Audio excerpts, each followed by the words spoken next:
Ang problema ko, paano ko patatahimikin 'tong mga ibon, 'tong mga manok na 'to. Hindi ako makapag-film ng maayos kasi naka-captured sila sa audio, sa audio device. Nakukuha talaga 'tong mga manok na 'to. Hindi ko naman puwedeng sabihin sa kapitbahay namin, "Patayin niyo muna yung manok niyo, patulugin niyo na muna."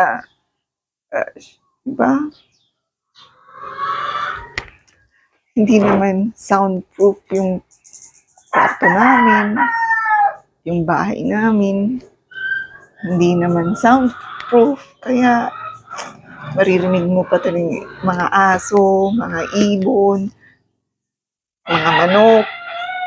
Pero siyempre, kapag nasanay ka na sa ganitong environment, hindi ka na parang naapektuhan.